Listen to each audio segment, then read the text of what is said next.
Setelah rapor dibagikan, pertanyaan yang sering muncul dari guru adalah, siapa yang sudah siap lanjut ke materi berikutnya, dan siapa yang masih tertinggal? Pertanyaan ini muncul dari kegelisahan kita yang paling nyata kan? Kita semua ingin tahu kondisi belajar setiap murid. Tapi begitu dengar kata assessment, yang terbayang langsung tes, soal-soal rumit, dan angka-angka, jujur, kadang itu bikin kita malas duluan. Nah, video ini adalah episode kedua dari seri Menemukan Arah Pembelajaran Semester 2. Di seri ini, saya akan terus membagikan langkah-langkah praktis yang benar-benar bisa kita terapkan di kelas, bukan cuma teori. Khusus di episode kali ini, saya mau menunjukkan cara membaca kondisi kesiapan belajar murid tanpa perlu tes tertulis, tanpa pusing dengan angka,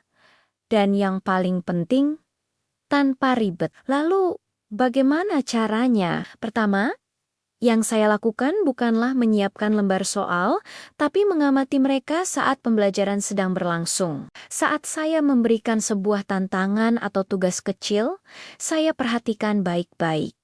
Siapa yang langsung antusias mencoba? Siapa yang diam saja menunggu instruksi lebih detail? Atau siapa yang baru sebentar mencoba, lalu cepat sekali menyerah?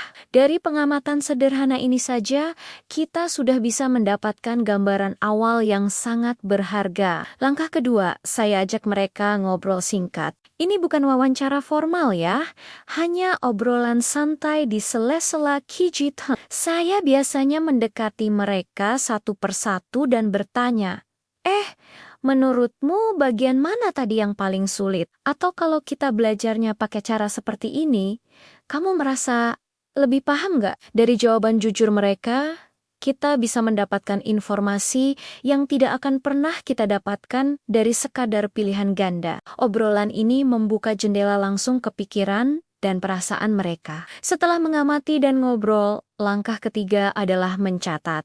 Tapi ingat, saya tidak mencatat semuanya. Itu akan sangat merepotkan. Saya hanya mencatat hal-hal yang benar-benar penting dan berpengaruh untuk merancang pembelajaran selanjutnya. Misalnya, saya catat kalau ada 3 anak yang ternyata masih kesulitan dengan konsep dasar perkalian. Atau ada sekelompok anak yang sangat bersemangat saat belajar dengan metode diskusi.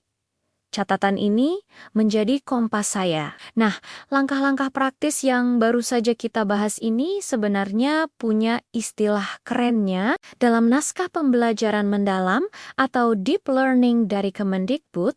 Proses ini disebut asesmen diagnostik. Tapi jangan terintimidasi dengan istilahnya. Tujuannya sangat sederhana, yaitu bukan untuk memberi nilai atau label pada murid, melainkan untuk membaca peta kesiapan belajar mereka. Dengan peta ini, kita jadi tahu harus memulai perjalanan pembelajaran semester baru dari titik mana, supaya apa yang saya ceritakan ini tidak berhenti.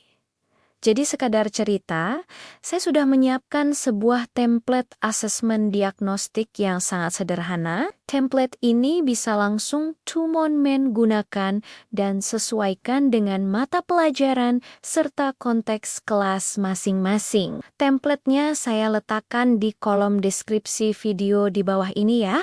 Silakan diunduh dan dimanfaatkan. Oke, sekarang data awal dari pengamatan dan obrolan sudah terkumpul. Biasanya kebingungan berikutnya akan muncul.